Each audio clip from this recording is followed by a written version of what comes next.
to the world. Always be my boy, I'll always be your girl. Nobody business, ain't nobody business, ain't nobody business but mine and my baby. Mine and my baby. But mine and my baby. But mine and my baby. Ooh. I look you, baby. I look you, baby. Me and you get it. Ain't nobody business. Said it ain't nobody business. Your love is perfection. Please point me in the right direction. I'ma give you all my affection. Every touch becomes infectious. Let's make out in this Lexus. There's no other love just like this. I like with you. I wonder, can we become love persona? You'll always be the one that I wanna come home to, boy. Let me love you and show you how special you are. I wanna be your baby. You'll always be my baby. Tell me what you want now. Sing it to the world. Baby, give me time. I'ma be your girl.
I want to say this to all of you that sat down and took the knee. Englishman, get up! It is not time to sit down and take the knee. It is time to stand up against a system that fundamentally hates you. And I will say this to all the elites, to everybody that seeks to replace us. England will live, Britain will live, because the British people live. And we have the heart of Britain inside of us. And as long as the heart of Britain beats, Britain will live!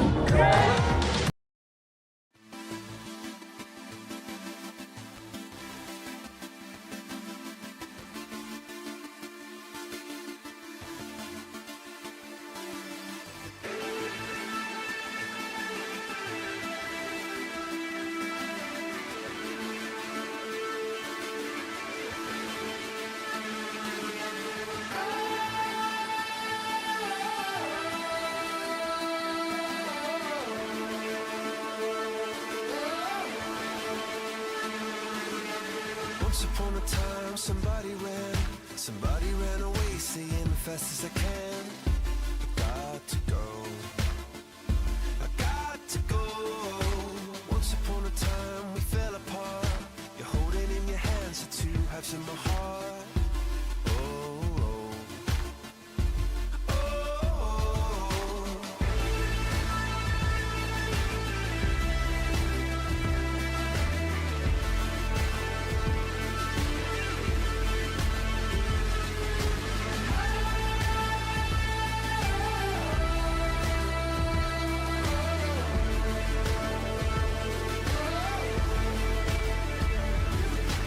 Once upon a time, we burned bright. All we ever seem to do is fight. On and on. And on and on and on. Once upon a time on the same side. This is the moment you've been waiting for. Don't call it a warning. This is a war. It's a parasite. Gotta feel it in your stomach 'cause you know that it's coming for you. Leave your flowers and grief. Don't forget what they told you.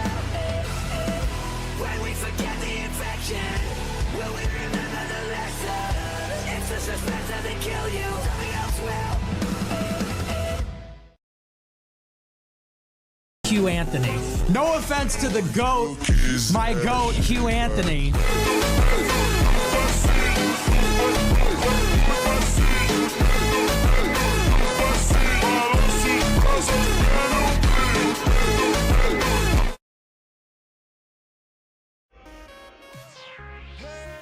Said our hustlers' work is never through. We making it 'cause we making moves. The only thing we know how to do.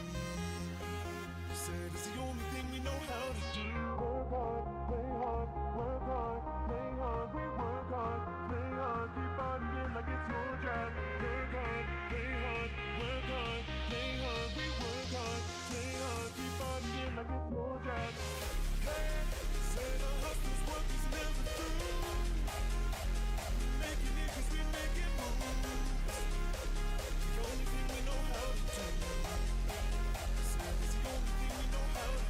Work hard, play hard, work hard, play hard. We work hard, play hard. Keep partying like it's your job.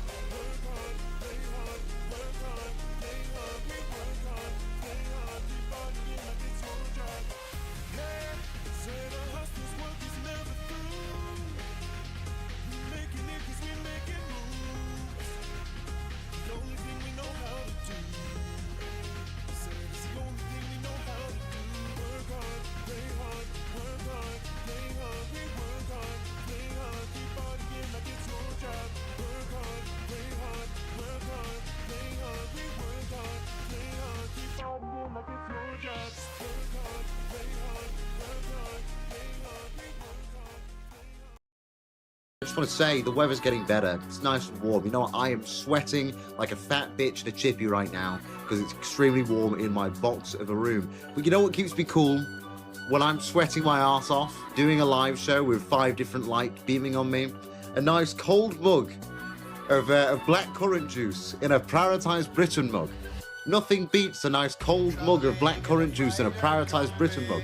And if you want your own Prioritise Britain mug, you can go and get one on the website www.prioritisebritain.co.uk. In fact, drinking this will send you straight to Agartha. The Prioritise Britain mugs, they send you straight to Agartha. So grab yourself one of those. I'm just gonna... You come from a land down under, where women glow and men wonder. Can't you hear the thunder? Better run, better take cover. We have had enough. This is our country. You are here as guests. You will be leaving as guests.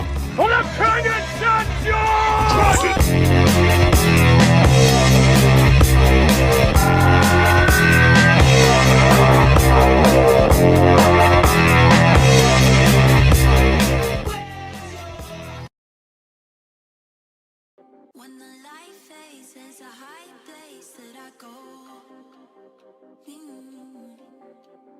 In the night state, there's a heaven that I know. If you see me dreaming, don't wake me up. If you see me dreaming, don't wake me, don't wake me, don't wake me, don't wake me, don't wake me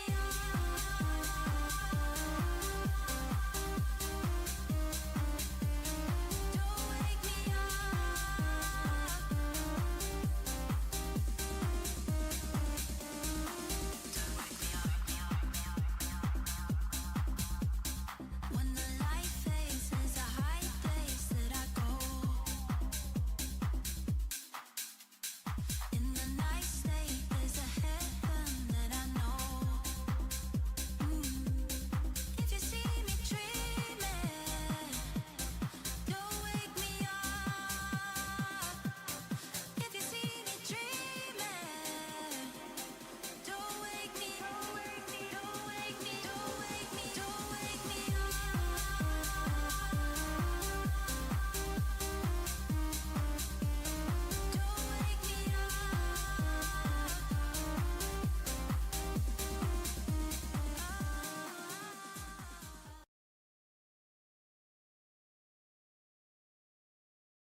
Wait. Go back one. What do you say?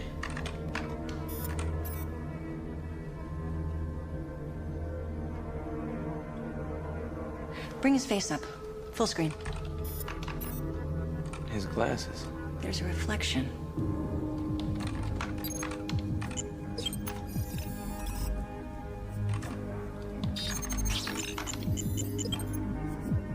That's the Nuevita's baseball team. That's their logo. And he's talking to whoever's wearing that jacket. We may have a witness. To both shootings.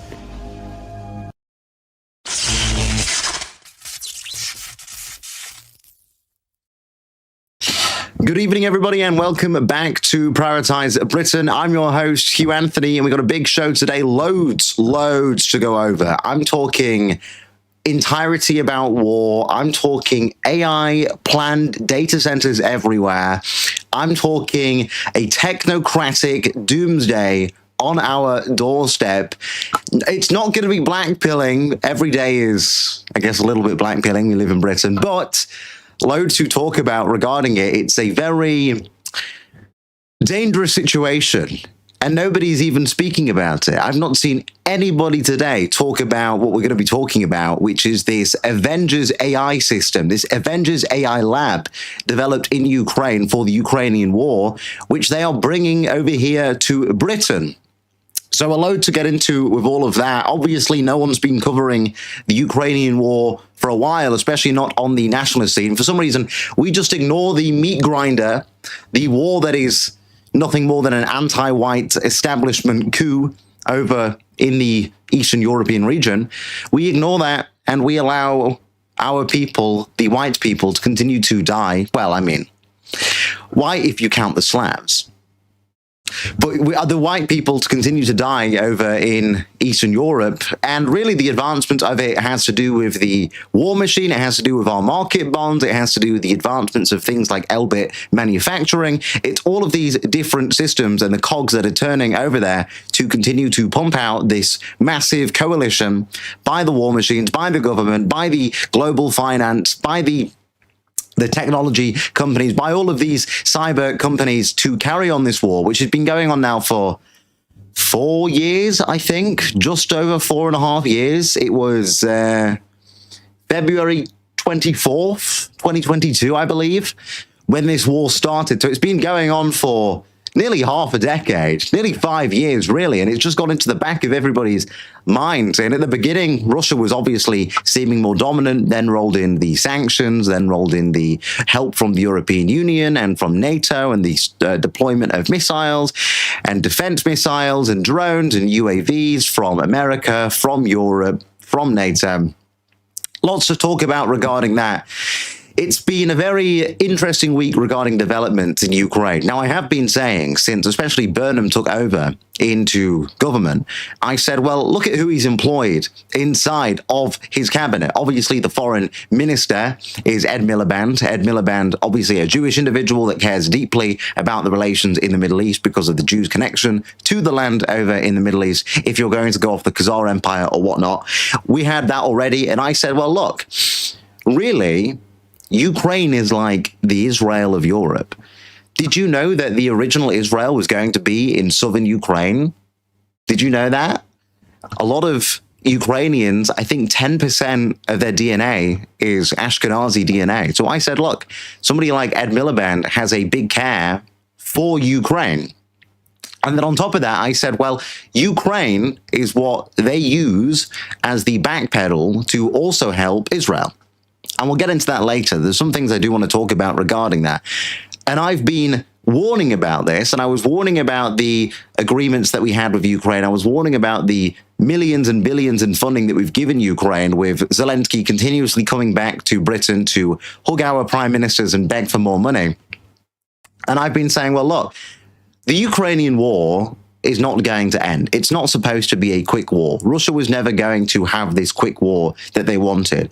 And really, if you look at it, Russia is being decimated. The sanctions have been smacking into Russia. Ukraine continues to drone strike Kyiv, from Kyiv into Moscow, into the Kremlin, really hammering down on Russia.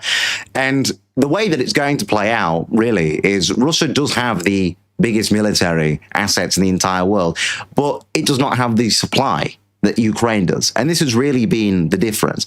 Ukraine has the supply. It's been getting the drones. I mean, we've been giving them drones, UAVs. We've even just given them the blueprint for long-range missiles. We've now given them the blueprints for long-range cruise missiles. And I'll get into that later. That plays a big part into it, especially into the regards to attacks onto our manufacturing factories, attacks onto our technologies, attacks into our cyber systems. There's loads to get into regarding all of that.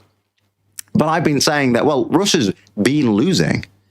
But the thing that will keep Russia afloat is their oil reserves, because we, as the Western world, are going to need them, because we don't drill up in the North Sea.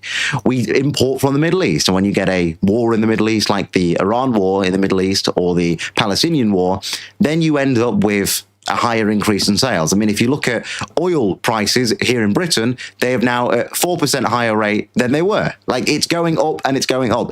And that is the downfall of war in the Middle East. Obviously, because we import from the big oil companies that rest in the middle, like of Saudi Arabia, centralized Middle Eastern countries, which obviously Iran started bombing the hell out of and attacking all of the oil reserves, because Iran knew if they were to do that, well, then it hurts Europe, and then it hurts our economies, and it hurts our people. Obviously, Trump's going to sit there, and he's going to stand there at a rally and say, well, it doesn't matter if you have to pay an extra $4 a gallon of fuel. It doesn't matter, because it's the price you have to pay for democracy, right?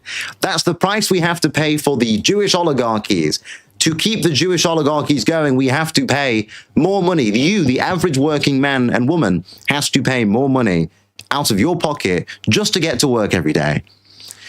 So we'll get into all of that. There's loads to talk about regarding it. Have you guys been keeping up with the Ukraine war? I don't keep up with it continuously. I do keep my eye on it every now and again. I do like to go back and read it, because obviously it is important. But do you guys see what's going on in the Ukraine war? Have you seen, like, the videos of the sergeants coming along trying to drag young men into the army, recruit them into the meat grinder? I watched this one video about 2 weeks ago where there was this one Ukrainian chap in the back of I think it was a truck or something, and the sergeants, whoever they are trying to enlist him, are trying to pull him out of the car. They're trying to pull him out of the car, and his girlfriend sat on top of him. His girlfriend sat on top of him, like screaming and crying and like holding on to him. And look, I kind of get it. Your husband's about to die. Okay, I kind of get it. But also, and I mean this nicely, if that was me and my wife was like screaming and crying in front of the boys, if my wife was screaming and crying in front of the boys, I'm like, love, and she's on top of me, she's making me look bad. I'm like, hold on, I'm about to go to war. I can't escape it. I have to enlist in war. And she's on top of me just screaming and crying, like, no, come on, we can't let this happen. When it's inevitable, I'd just be like, somebody just shoot me. Like, my death is inevitable. Sergeant, just pull the trigger. Get this bitch off of me. You know what I mean? I saw that video and I was like, you know, I'll take the bullet. I will take the lead, please.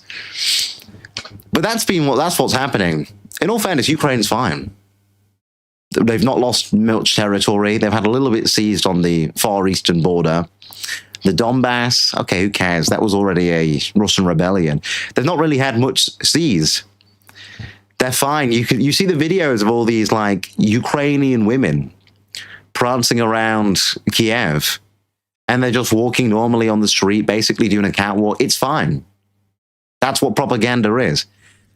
Do you see all the videos as well of, there was a British guy that went over and he died for Russia? Some Yorkshireman went over and died for Russia. Why? That they are what we refer to as the Goyim. They are what we could call the Goyim. Why would you go from Yorkshire?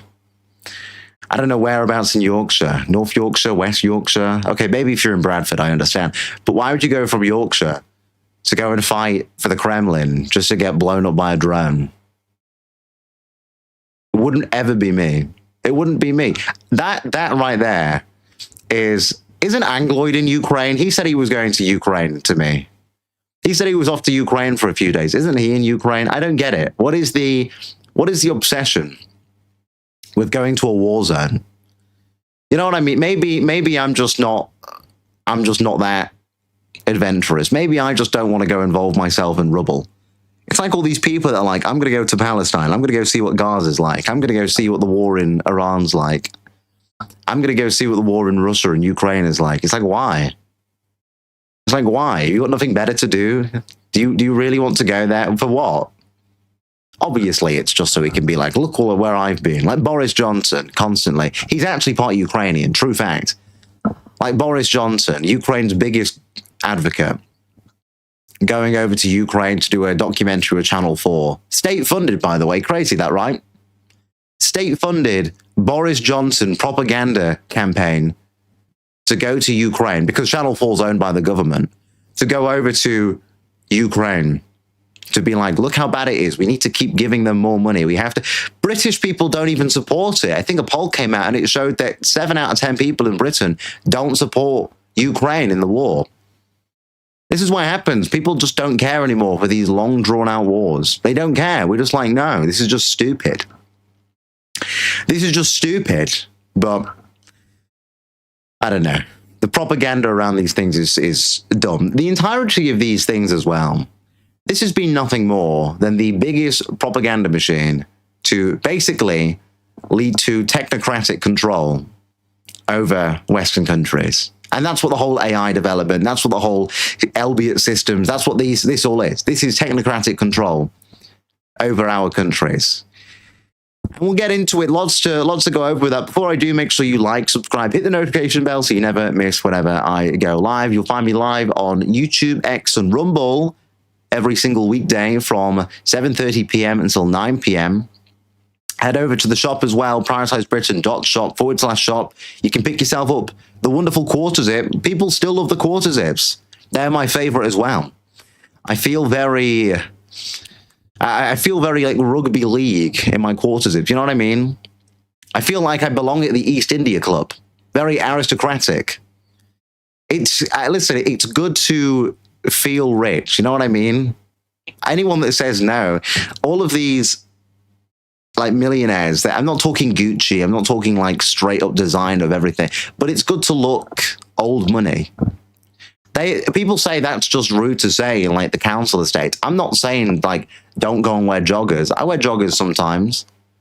Not to anywhere nice, but I wear joggers sometimes. But it is nice to look rich. It's nice to look presentable. I'm not saying walk down like Soho with a Rolex on. You'll probably get robbed by a Pakistani man. But what I am saying is it is nice to look rich. What do they say? They say look smart, think smart. This is what I'm saying about the new generation. The wigger mentality. We'll say the wigger mentality.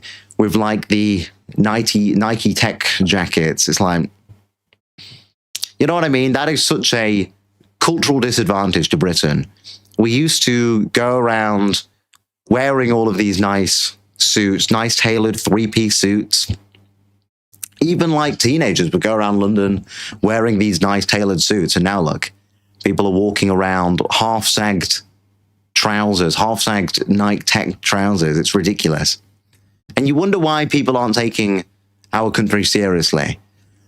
You wonder why. I watch all these videos on like Instagram or TikTok where they like walk around London. You got all these like white kids like ballied up with just their eyes appearing out. They're ready for Islam, but they've got like these Nike jackets, Nike tracksuits on with just their eyes appearing out. I'm like, you wonder why people just don't sit there and take us seriously. Because you look stupid. That's why.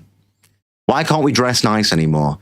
It's when I see all these people with sagged down trousers, you know what I mean?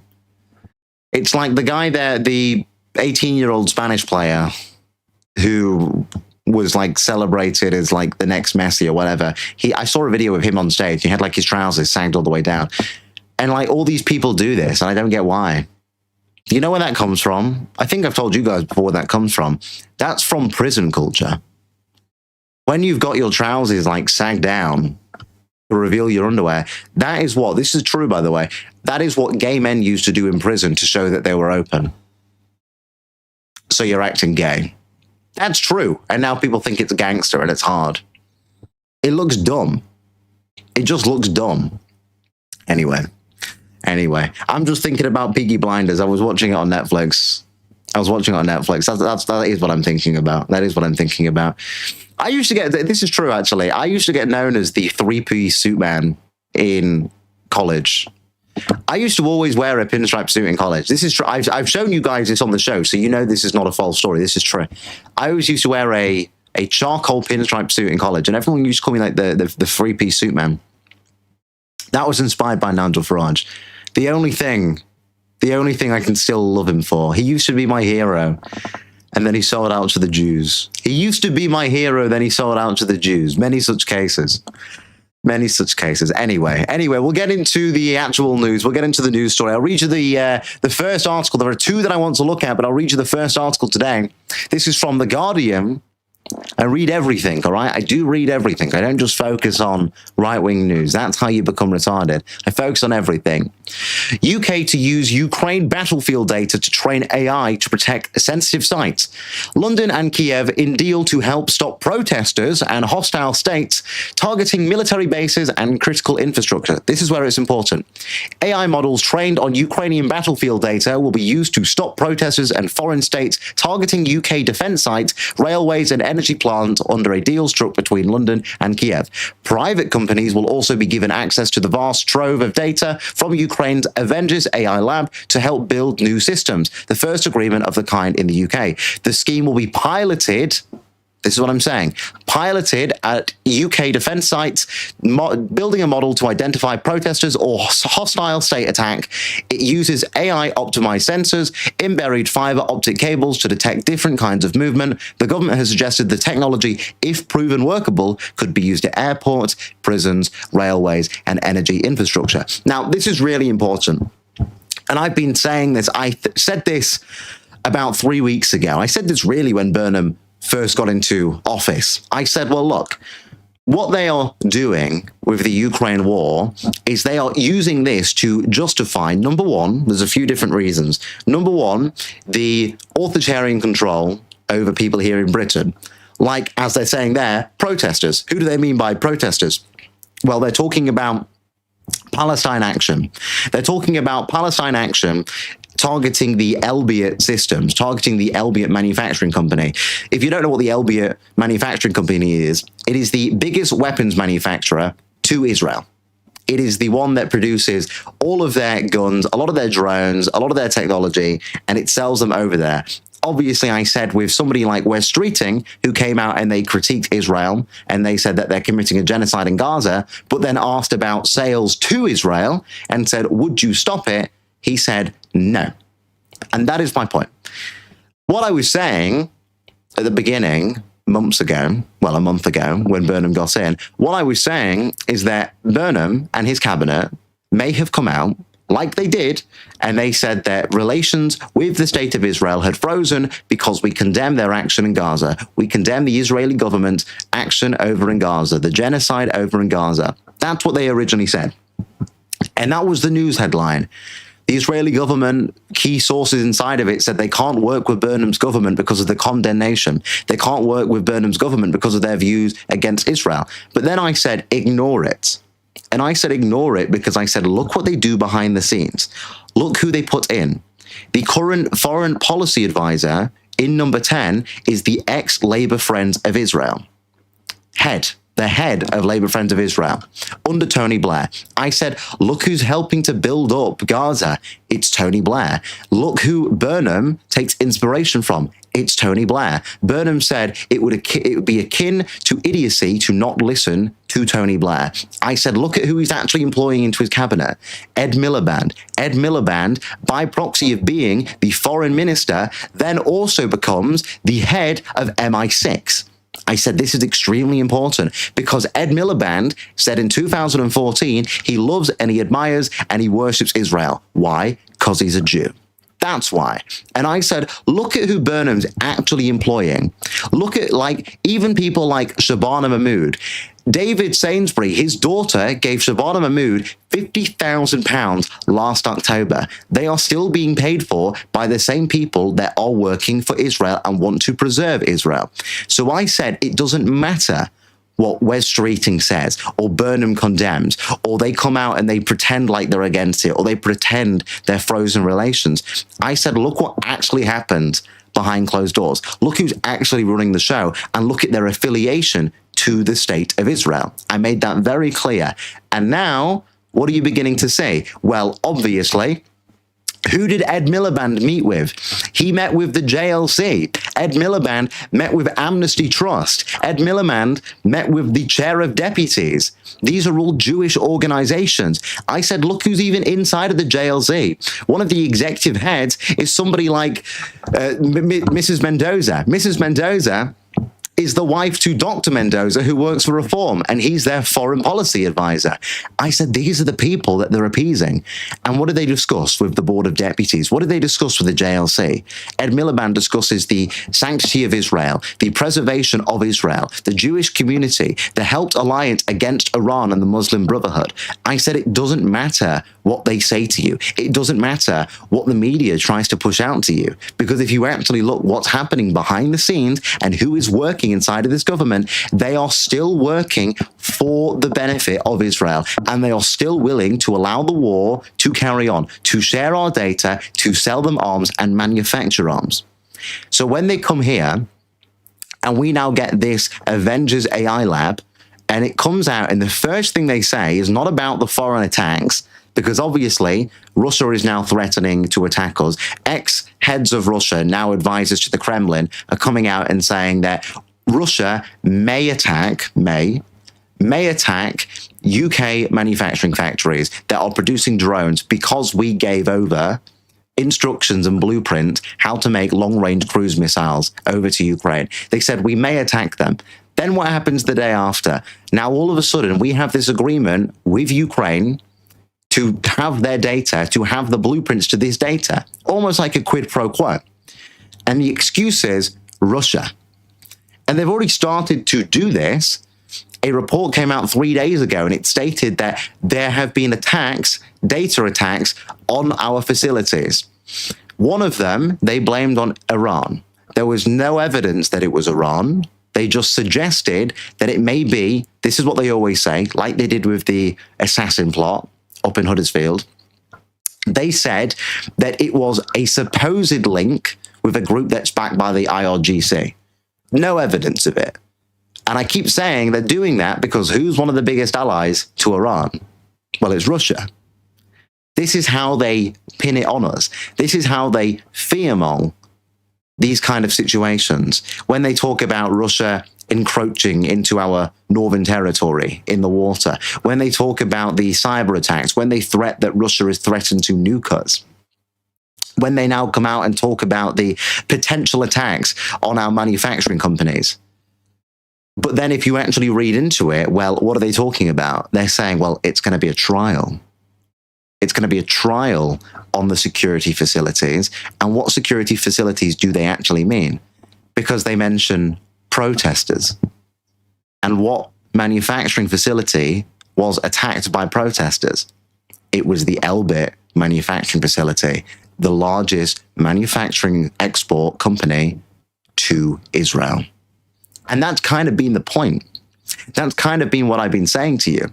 It's a mask. It doesn't actually matter because the war in Ukraine is the excuse. And this is really the negative effect of allowing for such a data set to encroach into our system. Well, if you look at it, they're saying now it's just to stop the protesters and it's to stop the foreign attacks, and it detects different kinds of movements. And what they mean is it's going to create a database. It'll create a database to store in people's faces. And now they're saying, well, we might use it on railways. We might use it on airports. Obviously, what folds into that is, well, we need to use it in schools as well, just in case somebody breaks into a school. We need to use it on all public buildings, just in case somebody is bad inside of the town hall. Or we need to use it in these densely populated areas, like, for example, Piccadilly Gardens, just in case there's an attack. oh, well, the Christmas markets are coming up and there's a higher chance of a terrorist threat. We've had to raise the terror threat to extreme.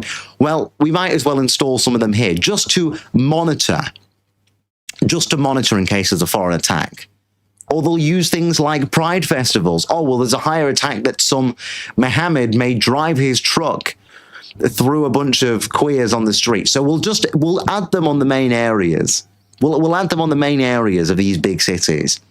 Well, if we have them on the main areas, and we're also going to give the blueprint to private companies, and who do you think the private companies are? You are talking about the other manufacturing companies. You're talking probably about things that have affiliation to Israel, like the banks. You're talking like NatWest. You're talking like Lloyd's Bank. Then you're talking about, well, who else has big connections over to Israel? Oh, well, let's just think about this. BlackRock, Vanguard, big Israeli linked companies, Larry Fink, for example, a Jew, office in Tel Aviv. Do you know that? Well, obviously they have a lot of assets. They're the biggest asset portfolios in the entire world. They have a lot of assets in these companies. So why don't we hand it over to BlackRock? And let's help BlackRock and think, you know what? You guys also need this protection because you have links to these companies which may have protesters. So why don't we give it to you and then you can give it to all the companies that you have the most shares over? And then what comes with that? Who do you think they pass it on to? MI6 are going to be in charge of it. Who do you think MI6 pass it on to? They'll pass it on to Mossad. They'll pass it on to the CIA.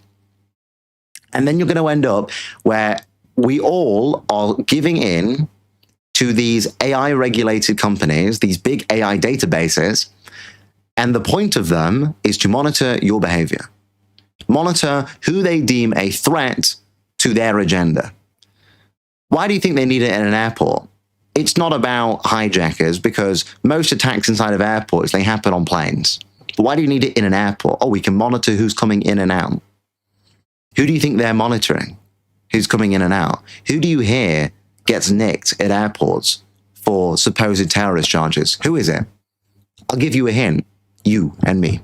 Anybody that deems to talk about our identity, anyone that deems to be pro-Y, unapologetically pro-Y, anybody that cares about our demographic replacement, anybody that identifies one culture as superior to another, or one race of people owning a certain area of land via ancestry, by the government's own standard, as of last year, by the government's own standard, you then count as a domestic terrorist. So you get off your airplane. I don't know where you've flown to, but let's say you fly back in to the UK. Let's say if I end up going to America in November, I fly back in to the UK. An AI camera picks up my face. Because the way AI cameras work now, they can literally see through sunglasses. They need your eyes and they can tell who you are. It doesn't matter if you've got your face covered. If they've got your eyes, they know who you are. Plus you have to sign in with your passports or whatever anyway. You get off the plane and an AI camera picks you up, flashes up on the system by counterterrorism, far-right, racial or ethnic nationalists, white nationalists, whatever. Instantly, what do you think is going to happen?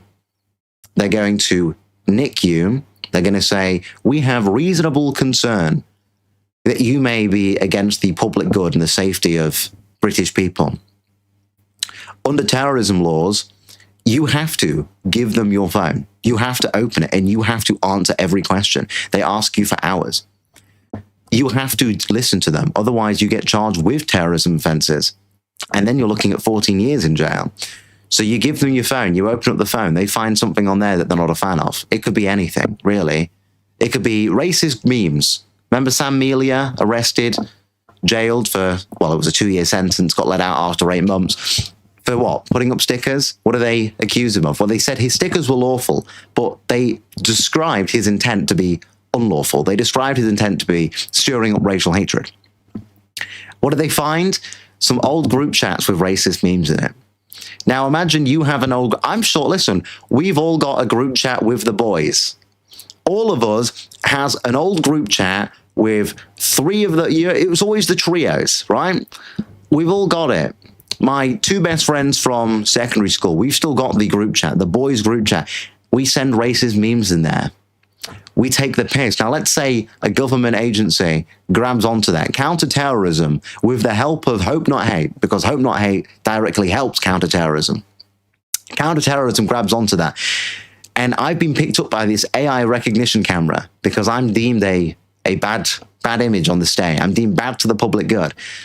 And then they go through it. They find a racist meme. They find me saying a slur somewhere. Let's say maybe I made a joke about somebody and I used a slur. Or I said something a little bit out of pocket. Not Fed post, but just something a little bit, haha, that's funny, it's edgy, whatever. They say, look, we suspect that you may be a terrorist. By definition of our law, they already think that people like me are domestic terrorists. Well, there you go. There goes your liberties. Your liberties have just gone. Why? Because they're installing an entire data network that can track you and do everything they want because of protesters and Russian attacks with no links to any of these Russian attacks. Foreign media pumping out this propaganda of Russian attacks. And this is why I really think it's the wrong approach for the British government to take. They go on and on and on about Russia being an enemy. Now, let's just roll it back a little bit so you can understand why they believe Russia's the enemy. After the fall of the USSR, obviously Russia lost tons of land. Ukraine, which Putin describes as one of the biggest geopolitical disasters of the USSR, and losing Ukraine, well, why does he want it back so badly? Because he views that as his territory, but he also recognizes that he can't do it. He can't take Ukraine because of the backlash that would happen if he was to try and do that, which is obvious. So the deal really was between Russia and Europe was do not expand NATO's border over towards Eastern Europe. We originally said that we were going to stop in Germany, and then Poland joined, and then we kept pushing the boundary. And then what happened? We had the Maidan Revolution in 2014, where the pro-Kremlin president of Ukraine was overthrown in a revolt. Theory is CIA Mossad operation. Truk. The overthrowing in the Maidan Revolution then led to a pro-European government being put into place, an anti-Kremlin, pro-European government. And since 2014, Ukraine then began friendlier talks with Europe and with NATO. And we'll roll it back all the way to 2022, because what happened 4 days, before Russia invaded Ukraine? Well, Kamala Harris went over and she gives a talk about Ukraine joining NATO. She says, yeah, guys, you guys can join us. She goes over there and she toys the idea. What were we doing? We were flying nuclear-capable jets going over Russia's territory. We were edging into their border, like they do with submarines up in our North Sea. We were toying with them. We were drawing this red tape on Russia and saying they were the enemy, because at this point in time, Russia was building an empire. It was best friends with China. It was destroying us militarily. It had a bigger military than all of Europe combined. Its economy was increasing. It was beginning to buy into different parts of politics with its big oligarchs. Millionaires and billionaires were going there because they'd get protection by the Russian state if they'd been caught with fraud. A lot of big Jewish billionaires also went there. They now work directly with the Kremlin. It became basically a money laundering country. And it was full of corrupt politicians and fraudsters, because the fall of the USSR led to a complete collapse in any form of stability in the actual government. And what happened then? Well, it kind of became a pseudo oligarchy-controlled system with Putin as the head of it, and anybody that went against that empire, that mafia, is what it really is. I'll be honest, Russia is a mafia, but anyone that went against it ended up dead, or somehow falling out of a window. Many people fell out of windows. Crazy. This was kind of the point. Russia, we kind of just were leaving it to its own devices, and then we decided, well, we don't trust them enough not to try and encroach over to Ukraine. So instead, we'll toy the idea, well, we'll let Ukraine join NATO. And Russia said, no, that's too far. And we poked the Russian bear. Obviously, since then, the war has been going on. Everybody said it was an illegal invasion. And Putin's response was, we don't want NATO next to our border. He said, he basically said multiple times to the press, if that was at our borders, if that was at your borders, you would feel like you were being violated and like your rights as a sovereign state were under threat and under duress. And that's basically what he was saying. And then since then, obviously, the media has been Russia, illegal invasion. They were toying it even back in 2016 with the supposed Russian influence into the American election and the links to Donald Trump and Russia. However, obviously, that just didn't really materialize into anything truthful because, I mean, they tried to impeach him and failed. But then what happened after that? Well, the Russia start the invasion. The media say, well, they're going to go for the Baltic states next. They're going to attack into Finland next. Look at where they're putting their military. Russia was doing that strategically to protect its borders. And since then, you've had the 4 years of the war and nothing's really happened. Russia have just been under sanction after sanction after sanction. And really, they are declining in the world. Ukraine is actually holding up against Russia. And the reason Ukraine's not going to lose is because we don't want them to lose, because Ukraine carrying on, number one, it's this illusion of democracy. It's this illusion of the Western world wins again. The Western world beats evil.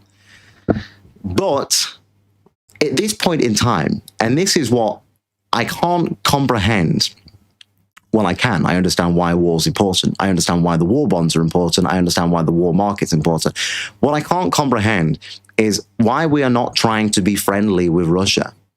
In a time where China is building mass data centers, is increasing its AI technologies by decades ahead of us, is investing in mass amounts of nuclear energy, building up mass amounts of new technologies, is dominating the financial market when it comes to export, is dominating the amount of minerals that it is managing to mine, now has massive investment into companies in all of our countries. I mean, the amount of times you can walk through a big city, there's a Chinese bank there, there's a Chinese bank there, has now investments in places like Qatar, who are also managing to buy up large properties here in Britain, is investing into Iran and backing Iran.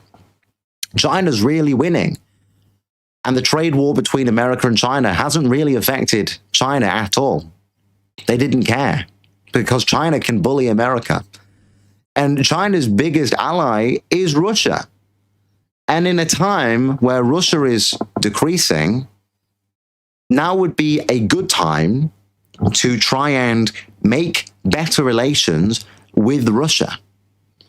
Because they and their military and their land and their strategic outposts would be better for the Western world to deal against the Chinese empire, be better for the Western world to deal against the Chinese empire rather than redlining Russia about everything.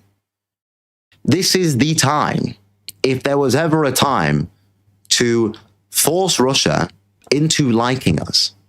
I'm not saying best friends, I'm not saying buddies, but better relations, a better chance to have long-term peace within the European region. And I know that a lot of Russia's in Asia, but that is good landmass that we can use. And by proxy of places like Russia, it instantly squashes all of these other forces. What do you think hurts Iran more? Like, this is what I don't even understand about the whole Jewish thing. What do you think hurts Iran more? Russia on your side or Russia on Iran's side? If you want the Goyim to lose, surely you'd want to take Russia. Well, obviously not, because it's about money, and because war is profitable, and because war leads to property management, and it leads to big construction companies coming in and making mass amounts of money and selling off war bonds via our government to millionaire companies and billionaire companies, and then the interest then goes back into the billionaires and we pay for it, obviously. That's how it works. But even from like the Jewish point of view, even from like the Israeli point of view, why would they not want Russia, who would then be forced to be against Iran, like they've done many times, by the way, like they did with Egypt, like I was explaining last night, like they did with Egypt in the 1960s, like they did with Jordan, and now they're doing with Saudi Arabia, you would think they'd want it on their side. So you got to question, well, why don't they? And that's the point. It's theater. And the only base thing that Russia's really doing at the moment, apart from getting its asses kicked, because you would think if Ukraine's managing to attack your capital city over and over and over again and cause mass casualties with drone strikes, with missile strikes, then something's going wrong. Something is going wrong. But why would they not want Russia? Russia is weakened. Russia is not strong right now. But this is what I'm saying. It's theater. And the only base thing Russia's doing, this is what I missed, the only base thing Russia's doing is using Africans as cannon fodder. Hey, better than Mr. Beast giving them water. That was a joke, all right? That was a joke. That was a joke, all right? I'm not advocating for mass amounts of Africans to be used as cannon fodder. Hitler did it too. I'm not advocating for a mass amount of Africans to be used as cannon fodder. It's kind of base there. Listen. But that's the only base thing that Russia's doing at the moment. And that's kind of the annoying thing. It would have been way cooler. Call me whatever you want. But it would have been way cooler to watch Russia just attack Ukraine and then take out the Israel of Europe. Europe's then disenfranchised. America gets squashed. And by proxy of that, Israel's also then disenfranchised because there's no way for Europe to carry on funding into Israel without using the Ukrainian war as the front cover of it. But instead of doing that, look what we've had. 4 years of theater. 4 years of random Brits going over and dying for Ukraine. For what? 4 years of really, if you look at it, 4 years of us having to import Ukrainians into our borders on these Ukrainian schemes. And Eastern Europeans can be quite annoying. I think that's a fair point. I said this before. I'm not getting into it. I used to work in retail, all right? And Eastern Europeans were a little bit annoying. But we've had 4 years of this continuous, unstable migration where they've been flooding into Poland. And it does cause issues because there are issues there. But it also lets in spies. Because, again, a lot of people inside of Ukraine, they've been sanctioned for fraud. They've been sanctioned for spying. As I said earlier, a lot of Ukraine's population had big Jewish heritage. In the world wars, a lot of the population inside of these places inside of Ukraine, they were spying on the USSR, reporting it back to the Jewish militias back in Israel. And now we're importing these same people into our borders. That just creates spies. That just creates sleeper cells. When we're giving them access into our data centers, we're sharing these programs, well, what happened last time? How do we know it's not another dodgy one? How do we know it's not another promise system? How do we know any of this? We don't. But this propaganda of Russia, this propaganda of they're going to nuke us, they're going to attack us, they're going to strike us, they've been saying this for ages. The propaganda of, well, look what John Healey says. John Healey's now our Chancellor of the Exchequer. What did John Healey say? He said that Britain needs to start preparing for war. We need to start getting more people in the military. How many times have they waved this idea of conscription in your face? How many times? Over and over and over again. And let's be honest, if we were to start a conscription, where do you think they'd send us off? Where do you think they'd send us off? To Ukraine? Or if Israel was to want to start ground operations in Iran, as it's already saying, it wants to start up with this idea about a solo mission against Iran, which obviously drags America and then drags us. Where do you think they'll send us?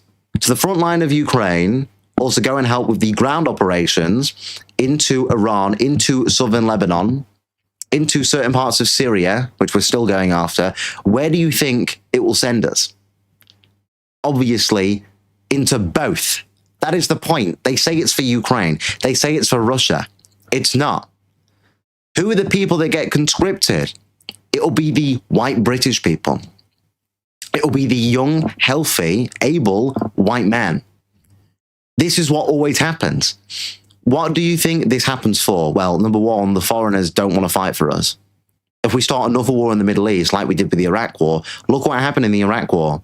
Did you know that more Muslims joined the IS forces than joined the British military during the Iraq War?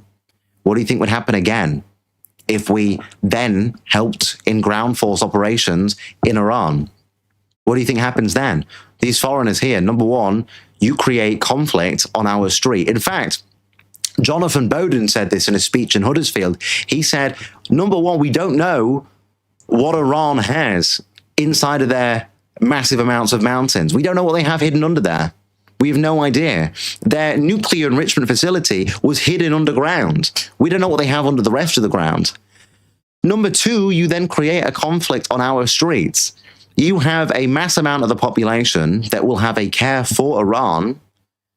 And I'm not just talking the Muslims. There'll be a lot of foreign people that support Iran and a lot of white people that support Iran, a lot of people that don't like the Israeli regime, that then go out there and they will start protesting and it will end up with conflicts. You already began to see this in Birmingham when the war started back in, what was it, March? When the war started back in March, you already had people on the streets of places like Birmingham attacking one another, stabbing one another over the war in Iran. That just becomes widespread when you take it to our streets. This always happens. This has happened throughout the entirety of history.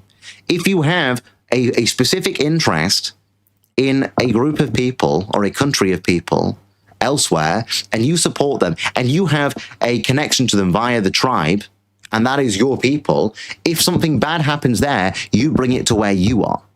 You blame your government for it, because obviously we'll be directly involved.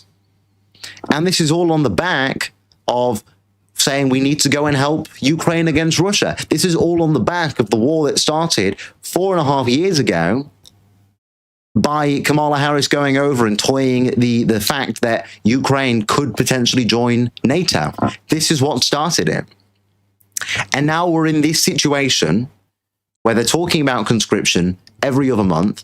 We're employing these big AI technologies to come and spy on us, or whatever you're doing, and anybody that goes against the system, anybody that goes against the government propaganda, the media propaganda, the track that we have been set on by these subversive foreign Jewish oligarchies, you are then going to be an enemy of this administration. You will then be an enemy of the state, because as I keep saying, we're not in control of the state.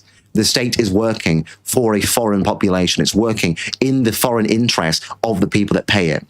Global finance, the global markets, the war industry. This is what I've been getting at regarding all of that. And this is what I've been warning about even since Burnham took over. Because I actually think it's more fair. I think it's more fair to say that Burnham's government would actually be more caring and cooperative behind the scenes towards war. I tweeted this weeks ago. I said we're about to see one of the most pro-war cabinets in the last 10 years, probably since the Tony Blair administration. And it was obvious with the appointment of John Healey. It was obvious with the appointment of Ed Miliband. It was obvious with, for example, the people that they are going to these secret meetings with the rabbis that they're talking to, with the Board of Deputies, with the JLC. I said it was obvious. It was obvious the fact that the first visit Keir Starmer makes, not Keir Starmer, what's his name? Fucking Andy Burnham. They're all the same, all right? I'm sorry. They're all working for the same people. Andy Burnham makes is to Ukraine. His first foreign visit. See him in his polo shirt, by the way. What's that Donald Trump quote? Andy Burnham looked disgusting in Kiev, nipples protruding in his navy polo shirt. But I said, look, his first visit to Ukraine, that was obvious. I said, who did Ed Miliband meet straight away? It was the Ukrainian foreign minister. Then he went and met Marco Rubio. And who's been the biggest ally really to Ukraine outside of Europe? It's been America. Who's been allowing for it to continue? It's been America. And what is Ukraine doing? Well, what happened yesterday? Even yesterday, they are striking with drones the capital of Russia, Moscow, whilst the head of the CIA is visiting Moscow. It's almost like they're trying to get Russia in trouble to advance this war, to carry it on, to increase the sanctions, to continue the manufacturing. And that's why I'm saying it's all theater. And we are going not to just be dragged into this war in Ukraine via this stupid notion of we need conscription with John Healey. Britain needs to prepare. Latest defense minister, Britain needs to prepare for a war. There's a serious chance of conflict with war. And I said this on UNM with David Clues. I said I would not be surprised if we end up in a war, be it in the Middle East, be it with Ukraine, be it with both.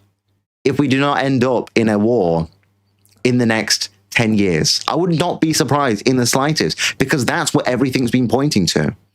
That's what everything's been pointing to. And the point of a war, and this is really the last point, the point of a war with these things is look at where the entire Western world is right now. We are on the brink of economic collapse. Inflation is at a high still. The housing market's out of control. Young people cannot get jobs. Unemployment is rocketing with young people. We cannot make money. GDP per capita is going down. We are on the edge of economic collapse. The big Zionist lobbies may be getting richer. The big companies like the war market, like Elbit, like BlackRock, like Vanguard, whatever, they may be getting richer. You are getting poorer. It's easy right now to earn money, but things like the market shares, they collapse. And who benefits from the markets collapsing? Well, the people that can buy up the stocks.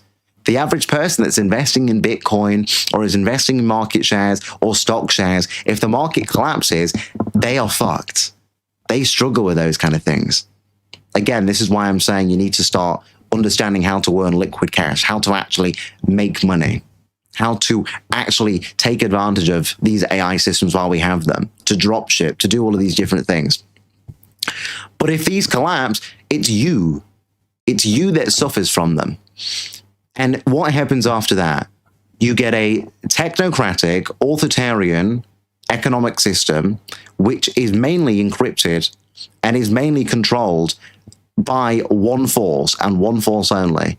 And that will be the global market. And they will control inflation rates. They will control how much you actually are able to earn. They will keep importing for the benefit of their economic output. They'll keep importing the third world. As much as people like the Trump administration will sit there and say, we're not going to import any more people, we're going to pause visas. Again, just doesn't matter. Every single right-wing party has said that. They've been saying that here in Britain since David Cameron. David Cameron said we're going to get net migration down to 10,000 people a year. And what was it? It was like over 1 million by the end of the Conservative reign. That was the point. That's always been the point. And this is where it ends up. It ends up in economic collapse and our economic system crashing, the average person then suffering, while the people that control our economic system and control global finance and strangle you to death, whilst they continue to shove you into these war-torn countries, continue to shove you into the meat grinder, they make the benefits. They earn the money. And what do they replace it with? A new system, which they still control, which even people on all sides of the aisle have been trying to go on about, well, we need to increase the potential of the fact that we're going to have economic collapse. Even look at people that support, and this is why I'm saying it doesn't matter if it's Reform or if it's the Conservatives or if it's Labour, because who owns all of them? Who owns Nigel Farage? Who's paying for Nigel Farage to go to Davos? Who's giving him £50,000? Who's giving him a £5 million crypto donation? Christopher Harborne. Christopher Harborne, again, he's got equities and shares in manufacturing companies that are producing weapons and selling it to Israel. Again, this is what I'm saying. They're all working for the same people. Who supports Reform? Who paid for 92% of all Reform's campaign funds in the 2024 general election? It was big foreign oil companies. It was Middle Eastern oil companies. Not the average man and woman. It wasn't organic. It was foreign companies paying for it. Who's currently involved in cyber reform? Who's helped people like Robert Jenrick, who is probably now the favorite to be the next reform leader? Who have people like Robert Jenrick been paid by?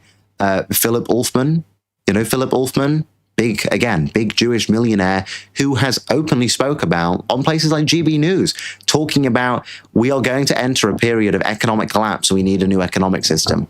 They brag about it in your face. And people like Philip Ulfman, again, this is why I'm saying it doesn't matter what they tell you, because Philip Ulfman will sit there and he'll be like, we need to prepare for a new economic system. And he'll go against migration. And he'll say, we need to start looking after our borders and the boats and the boats and the boats. And then what does Philip Ulfman does? He owns the Cordon Group. You know what the Cordon Group does? It's a hiring agency that hires low-skilled third-world immigration to come into the country and then get put into the job market.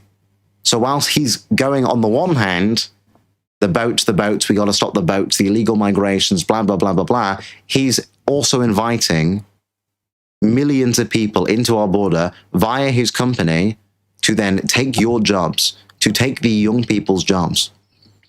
They wonder why young people can't get summer jobs anymore. They wonder why young people aren't able to go out in summer and get a job. Well, obviously, it's because what used to be a summertime job, working at your local shopping center, working at your local supermarket, working at your local corner shop, have all been sold out and given to some low IQ Indian or low IQ Pakistani or some Arab guy.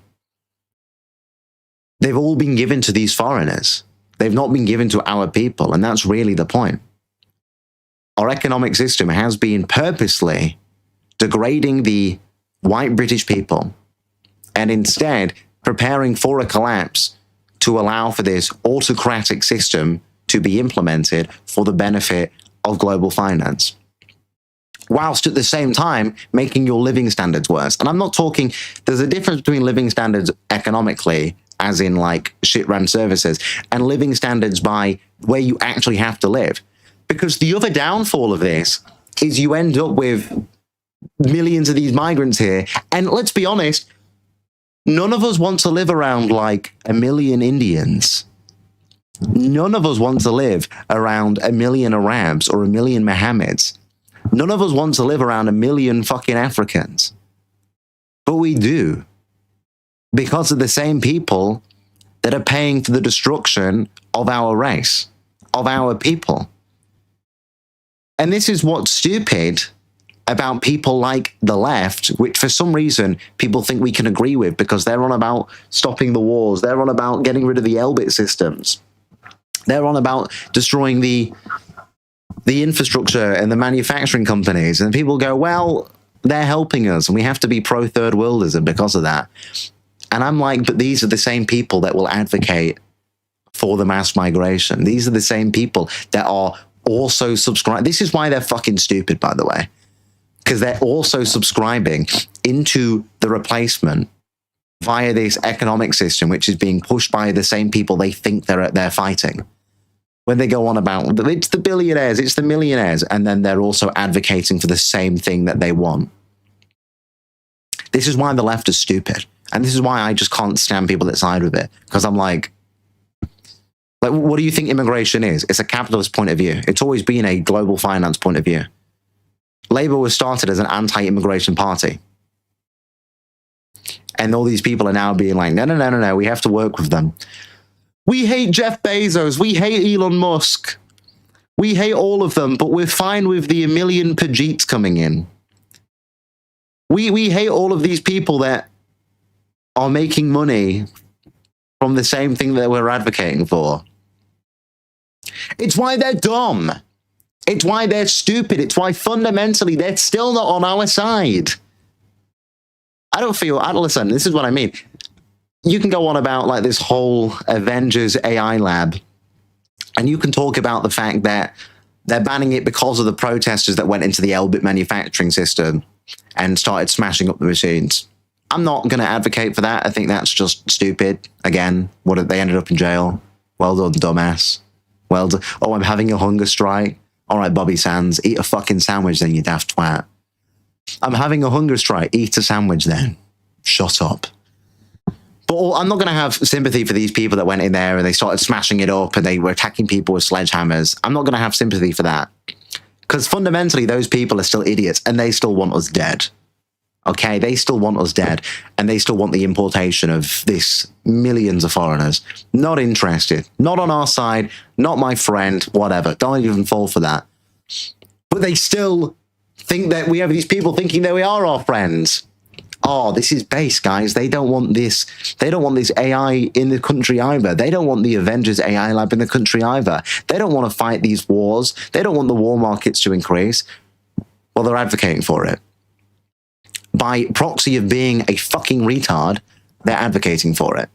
By proxy of still supporting our replacement and the death of the white race, they're advocating for it. And this is really why you have to be unapologetically white. Because to be unapologetically white and to be an actual nationalist on our side, it's not about sympathizing with these people. It's not about pretending they are our allies. It's not about sitting there and giving them the benefit of the doubt. It's about realizing you cannot just be against the billionaires. You cannot just be against the war manufacturing. You cannot just be against the exports to Israel. You can't just be against conscription. You have to be against all of it. You have to be against the mass migration, against the Jewish plan to replace us, against the manufacturing companies and the foreign influence and the fact that our government is dominated by foreign individuals.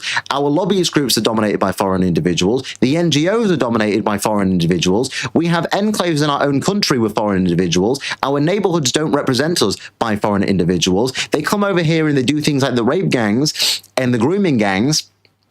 You have to be against all of that. It's not good enough, these idiots being, well, they're against Israel, so it's fine. They're against the international finance, so it's fine. No, they're just not, though, are they? They don't understand. They're too stupid to understand these things. And that's the point. They would still lead to the wars happening, and they would ultimately still lead to our race diminishing. Just like everything that I've told you today is also leading to. Because they are working on the same side, if they realize it or not. The horseshoe theory does not just apply to the far left and the far right disagreeing about Zionist control inside of our governments. The horseshoe theory also applies to the billionaires, millionaires, international finance, war industry, also agreeing with the left wing that want mass migration, that want us to be demographically replaced, that have this suicidal empathy for the foreigners that are going to rape and murder them anyway. So you have to be against all of it. And they're not. So they'll never be on our side. I don't think they're on our side. I don't care if they say they can work with us with things. Fundamentally, the enemy of my enemy is not my friend. That's the important thing. The enemy of my enemy is not my friend. But to round it up, war in Ukraine, getting stupid, bringing things over here to track you if they think you're a terrorist, going to have control over all of our systems. Again, AI is becoming extremely dangerous. They've been doing this for Palantir. They've been doing this with NEC. Now they're doing this with the Avengers AI lab. And you're the one that suffer. Oh, yeah, and they want to send you and your children off to go die in the war. And then by proxy, they want us to get involved in the Middle Eastern war and the Iran war, the southern Lebanon invasion, all of that. They want you to get involved in all of that. But it's fine, guys. It's fine because what good things happened in the last few days? Oh, nothing. Fucking Dolly Parton's died and whatnot. Never mind. Never mind. Never mind. We can't have anything nice in this world, can we? We can't have anything nice in this world. Anyway, I got onto the chat. Yeah, I've just been reading that all day. And I was like, okay, cool. Nobody's talking about it. Nobody reads the news. Why does no one read the news? The news is the most important thing. Why is no one reading it? Do any of you guys read that? I put that on the Telegram earlier, actually. This is why I say the Telegram's important. The Telegram is important because I do put these news articles up there. For you to read, you should be reading. Nobody reads anymore. Everyone's getting stupid because nobody reads anymore. I'm realizing this. Nobody reads. Is anybody even literate anymore? Can anybody even comprehend a sentence? No. Nobody can read. It's like, what? I know I struggle with words sometimes, all right? I'm just retarded. But nobody can read. I'm not retarded, actually. My life would be easier if I was. A lot easier. A lot easier. This is the first thing I get asked. Am I going to meet Catboy Cammy in the USA? Isn't he Australian or something? No, I'm not. So, thank you. Tim Curry as well. This is what I mean, man. The Jews get the Jews get every war they want. They get every war they want. They get all of these technologies. They get every trade deal they want. And what do we get? Why did somebody just say Hitler looking our hair tonight? What the fuck are you on about? It's like curled at the front. If I swept it that way, it might be a little bit. What do you mean Hitler are looking hair tonight? I shaved on the mustache actually. Is that also helping to it? Mein Führer.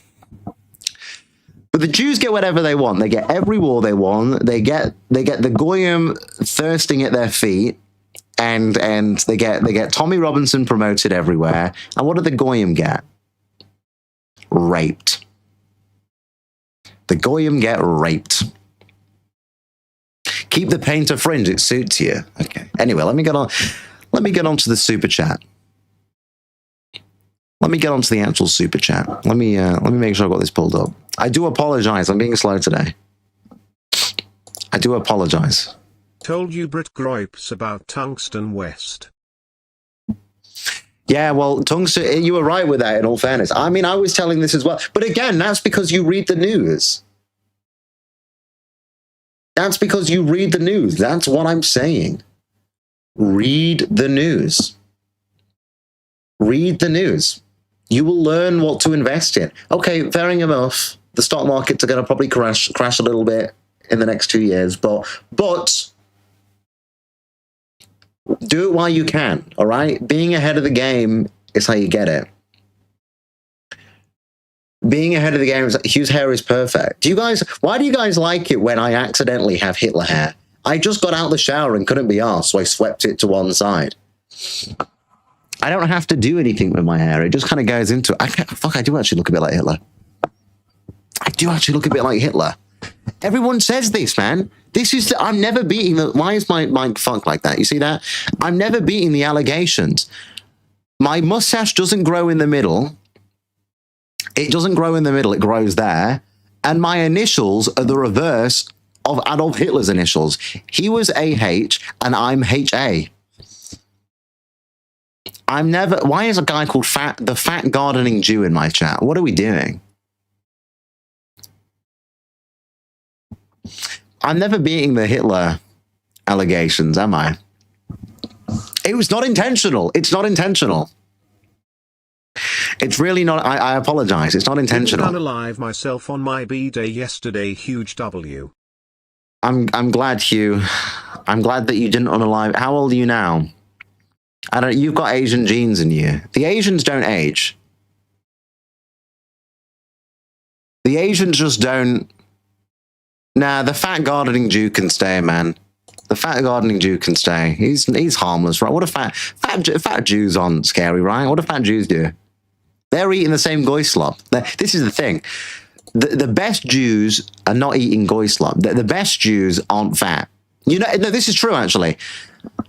People that are, like, very rich and Jewish. Larry Fink, he's not fat. Jeffrey Epstein wasn't fat. True. Okay, Ben Gavir's a little bit tubby. Netanyahu, not fat. Who else is a Jew? Who else is a Jew? Ed Miliband's not fat. That's true. As Jew. A lot of the rabbis are... Okay, some of them are. Some of them are, a little bit. But okay, a lot of Jews, the rich Jews, aren't fat. This is true. Because they're not eating the goy slop. They're not eating the goy slop. Like when you walk around somewhere like Golders Green or Prestwich, they're not fat. Isn't that crazy? The Jew, well, I mean, okay, obviously they know like how to be skinny, and they've got like Ozempic and whatnot. They've got the proper fat drugs. They're not using the ones that they're giving the goy. They've got the proper fat drugs. But How would I feel about race science? Well, science is racist because racist has biological factors to it. It's like when people tell me, like, it's just socioeconomic factors. Well, is it? Is it? Because, like, we sent criminals to Australia and they still produced a better society than any Africans ever did. It's just socioeconomic factors, is it? It's just because they don't have as much money that they're committing crime at a higher rate and can't develop two-story houses and can't develop a written language? Really? Really? I don't know. I think it has to be a little bit racial. And if that makes me a bad guy, then I'm going to get Ed Dutton. I'm going to get Ed Dutton. He's going to start measuring the craniums. Let's get Ed Dutton to start measuring the craniums. No, I like Ed. I like Ed. I get on with Ed. Nice guy. Nice guy. Me and Ed have done a show before. Alex Ubri's ex-Intel specialist. He hired a fat Jew. That's crazy. Wish I was a Jew. Fairs. Fairs. Hugh, you were great against the NRP laughers yesterday. Well.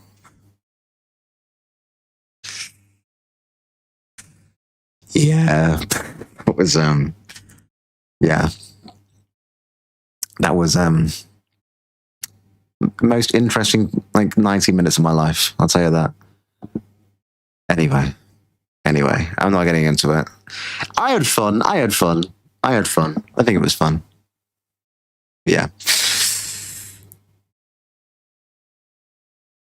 What? Danny Tomo means business. He has leaflets and stuff. Danny Tomo. Okay. Somebody, I was asked yesterday by Right Side Pod to talk about Danny. You want me to talk about Danny really quick? Danny Tomo is a fucking idiot. Right?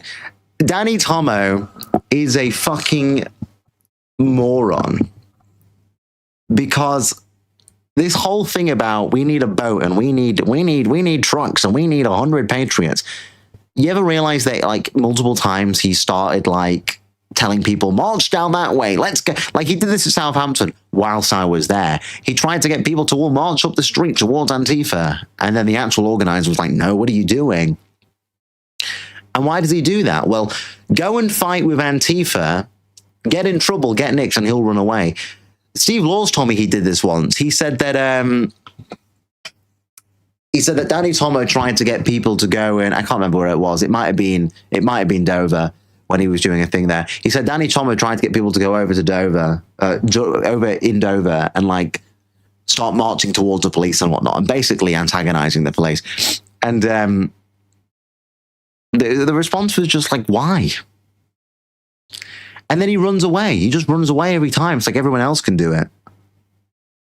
Danny Tomo is a fed. He didn't he get off or, like, get a short of prison sentence for, like, was it kidnapping? I don't want to say if I'm wrong, but he did something, like, was extraordinarily bad, and he got away with a less bad sentence or something. So, but yeah, he's an idiot. Danny Tomo is an idiot. Anybody that listens to Danny Tomo, like, this is what I mean. This is why I said most people are just stupid, and it's true. All right, it is true. If anybody listens to Danny Tomo and ends up in the beaches of Calais and gets arrested, you deserve it for being dumb. And I feel bad for these people because they don't have to be stupid. But if you go along with the most obvious fed and get yourself nicked in Calais for popping boats, when the boats aren't even the issue, the boats are a small amount of the amount of immigration that we have here.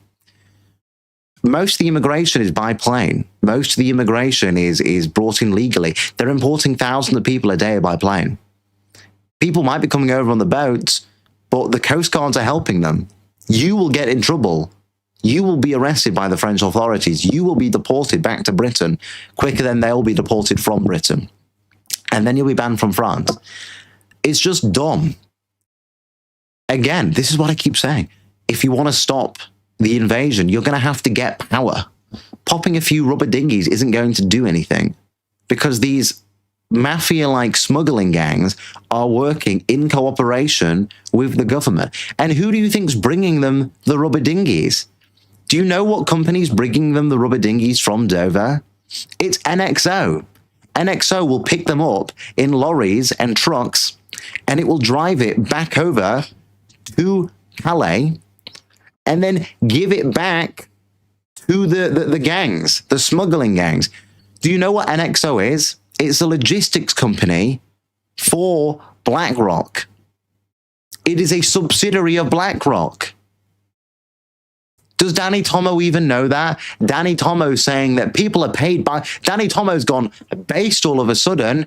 People are paid by the Jews and we have to start not caring about Israel and it's the Jews that are in charge. Whilst he gets away with basically inciting a civil war every other week. We need to start preparing on the streets. We need to take to the streets and stand up. This new stupid group that he's got. We need to start preparing on the streets. We need to be prepared to fight back against these people. He's advocating for violence like every other week. And they don't arrest him. He doesn't get in trouble. Nothing ever happens. And now he's preparing an army of hundreds of people to go over to Calais on the boats. To go and slash boats. Yeah, okay. You know what they did last time they were there? There was about 50 of them, and they just stood on the shore. And what they did is there was one boat that was already like deflated in the sand, and they cut it with a little Stanley knife. And then they took a big group picture holding up some Union flags and being like, "We've done it." And people will be like, "But Hugh, he's JQ'd now. He's JQ'd." Yeah, because he's a fucking Fed, idiot. But he's JQ'd because he's working for the fucking intelligence agencies, you dipshit. Why do you think he's JQ'd? Who do you think they're trying to lure into these honeypot traps? Who do you think they're trying to lure into the honeypot traps? The people that are actually JQ'd and aren't involved in the intelligence agencies. And that's what people like Danny Tomo are doing, because they make you feel like you're being inspired to do these things. And you'll go over to the beaches of Calais with him on the Patriot ship, and you will slash boats. And then you get arrested. Then you become a banned individual from France. And then the British government here will implement the law on you, because they'll say that you're involving yourself in criminal activity. Like, hello? It's so stupid. Please don't fall for that. Please be smarter than that. Please, please, please be smarter than Danny Tomo. But yes, Danny Tomo is a fucking idiot. But guys, at least he's JQ. At least he's based and red pilled. Okay? Like, what does that mean? What does that mean? You tell me what that fucking means. He tweets, "It's the Jews." Welcome to the dissident right, Danny. Let's welcome him in, guys. Let's welcome in Danny Tomo. Let's welcome in Danny Tomo into our fucking ranks because he tweets, "It's the Jews" once. Oh gosh. Oh gosh. Somebody shoot me, please. Shoot me. Shoot me. I can't be asked. I just can't be asked. Anyway. MI5 target them in prison. Yeah. I wonder why. I wonder why. Guys, MI5, currently we have a quote-unquote rise on anti-Semitism. Our foreign minister, who's the head of MI6 and MI5, is talking to the Board of Deputies and the JLC about the rise of anti-Semitism and how we deal with it here in Britain. And then all of a sudden, people like Danny Tomo are coming out and being like, "Guys, it's the Jews. Everybody that agrees with it being the Jews, come here. Come with me to the beaches of Calais. It's the Jews, guys. It's the Jews." Ignore how our foreign minister, the head of MI5 and the head of MI6, is a Jew talking to the Board of Deputies, talking to the JLC. Ignore that. Everybody ignore that. Everybody ignore that. And let's just focus on the fact that all of a sudden, these people like Danny Tomo who are a honeypot trap, are now being like, it's the Jews. Just do me a favor. Let's do some basic maths. Why do you think that is? Who do you think they're targeting? Who do you think they're coming for? You. They want you. They want the people that are talking about the real issues. They want the people that are based and red-pilled. They want to lure you into this false sense of safety. I'm joining this really cool patriot group, and we're off to the beaches of Calais. Absolute goyim. Absolute goyim. Could Tommy be what?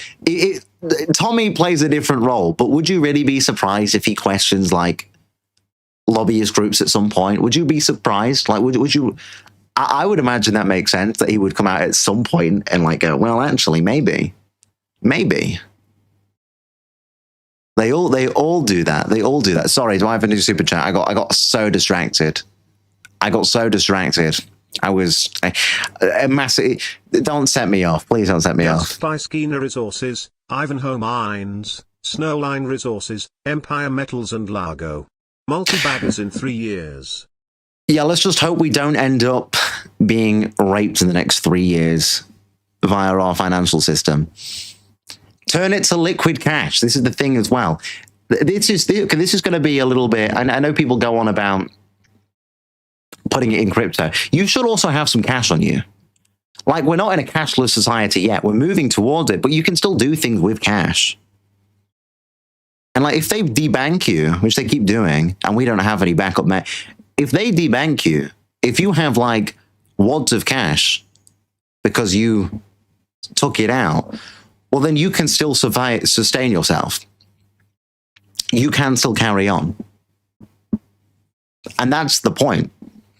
A lot of places, right? This is true.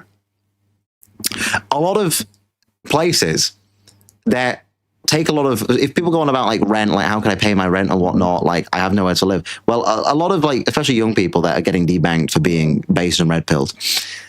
A lot of young people that are getting debanked, a lot of the places they live are like flats, right? And a lot of these flats usually have a lot of foreign people in it as well. And because there's a lot of foreign people who all live off of like their parents sending them money, a lot of these places will take rent via cash. If you've got a lot of cash behind you, then you can still survive whilst you're debanked, whilst you're building up these other platforms. Like, I know people make these complaints about debanking, and I'm like, you have to prepare for it, really. You have to prepare for it.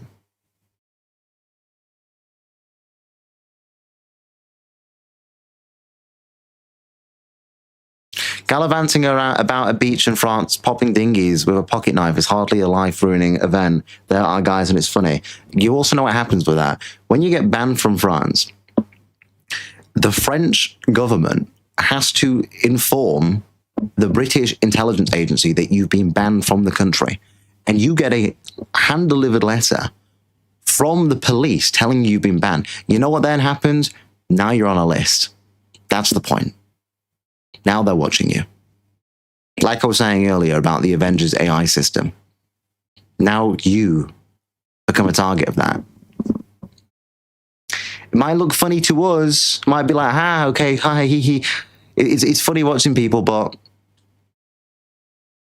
just focus. This is the point. Focus on things that are important. Going around the beaches of France with fucking pocket knife, Stanley knife, is not important. So, and yeah, they are ruining their personal life. You get doxxed by Hope Not Hate. Well, there's your face online. All over the place. Now everyone's going to think you're some weird vigilante. People aren't going to want to employ that. People lose their jobs over that shit. It's just not smart, man. It's just not smart. Why are we allies with France? Because they pay for about 40% of our energy. So, that's what I'm saying. If you offer 6 months advance of cash, that's what I'm saying. That's what I'm saying. It is important. It's important to still have. It's important to still have to cash on you. True. Hey, listen. Everybody says you don't need cash, but you do. All right?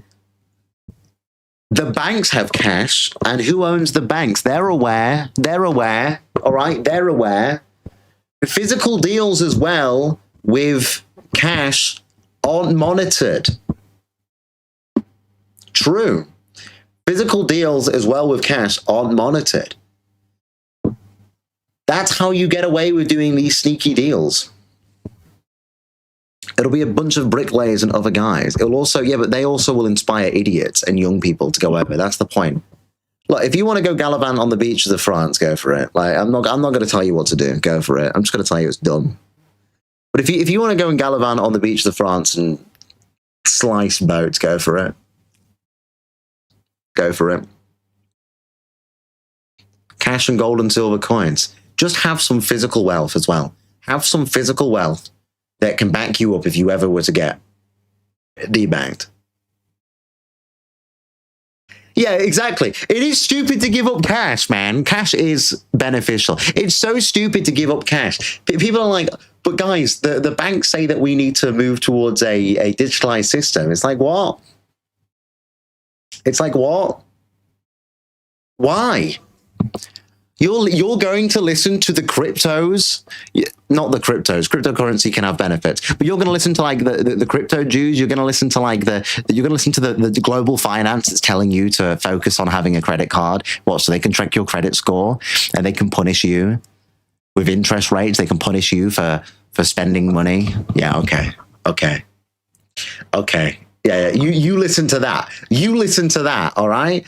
You listen to the same people that want an economic collapse to have complete control. You listen to that. I'm going to have a proportion of cash on me just in case. That's it. It's about preparation. That's the smart thing. The smart thing is always to have a contingency plan.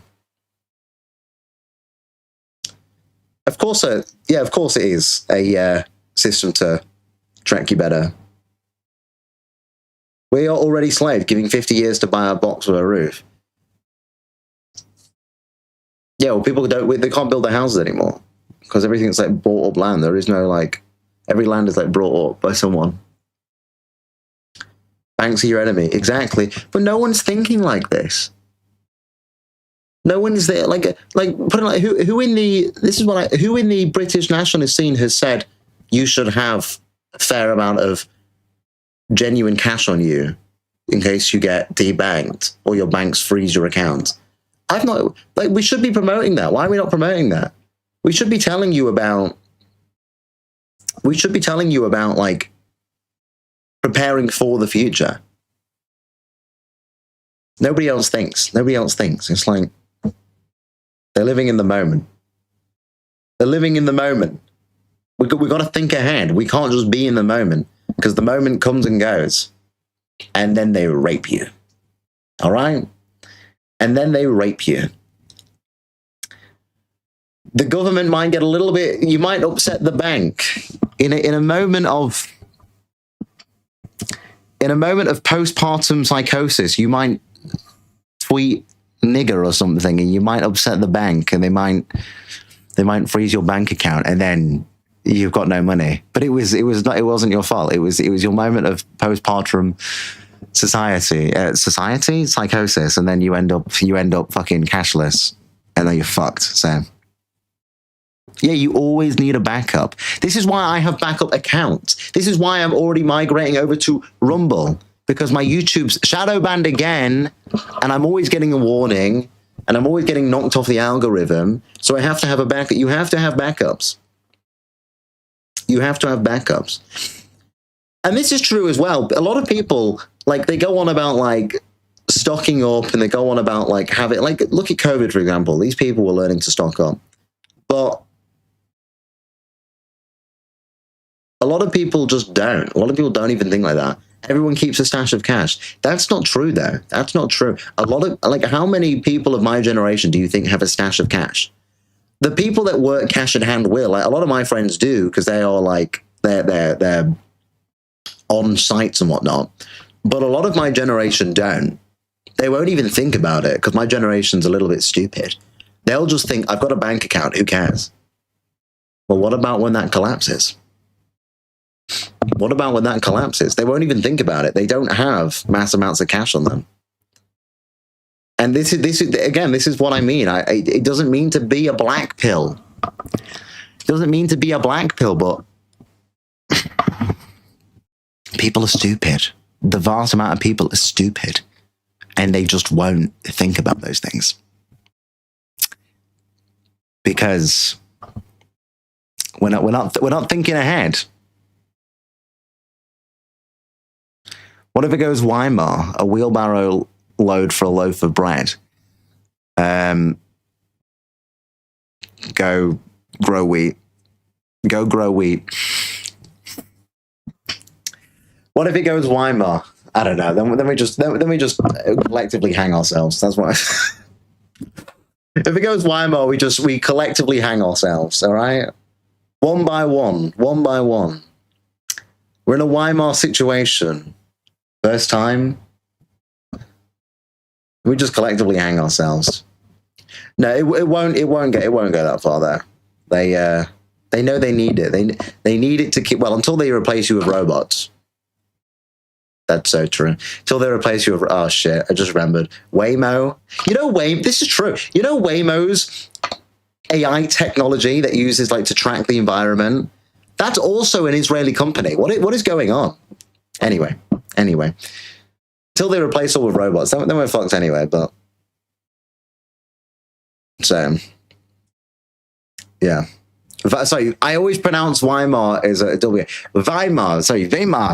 Sorry.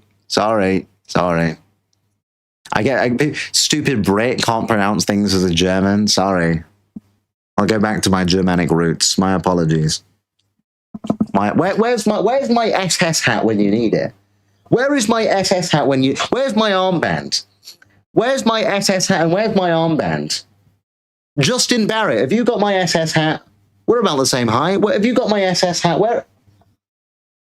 I knew it was around. I knew my SS hat was around here somewhere. I knew my armband was around here somewhere. Where is my Hugo Boss gone? Where's my Hugo Boss leather jacket? I knew it was around here somewhere. When you need it, where is it? I don't know. Anyway. I'm gonna leave it there for tonight. I got things to do. I gotta go make food. We're having a steak again. I'm telling you, the red meat diet is coming in. The red meat diet is coming in. We are locking in. But anyway, I'll be back tomorrow. I might have a guest on tomorrow. I need to confirm it with him. But I might have a guest on. Quite a big guest. You'll know of the name. So I'll confirm it with him tomorrow. And if it goes through, I'll announce it tomorrow on socials. But hopefully there'll be a guest on tomorrow. So I've not spoke to anybody in a long time. I've been locked away in my solitary confinement. I've been locked away as the pro chud incel that I am. That I've not spoke to anybody in a long time. So hopefully I have a guest to keep me stream. So 7:30 p.m. tomorrow. We'll see how that one goes. Anyway, I'll be back tomorrow. Make sure you like, subscribe, hit the notification bell so you don't miss any of the stream. You can find me on all platforms at Hugh Anthony. Head over to the chat as well the shop as well at prioritisebritain.shop/shop. You can go pick yourself up some merch. The new merch is coming out very shortly. The Spurgs Wars merch, the Britain Lives hat, a few more things as well yet to announce. I'll reveal those all shortly for the 1st of September. So go and find those all over there. I'll be back tomorrow. Make sure you take care of yourselves. God bless, and remember, prioritize Britain. Thank you very much for watching, everybody. Good night.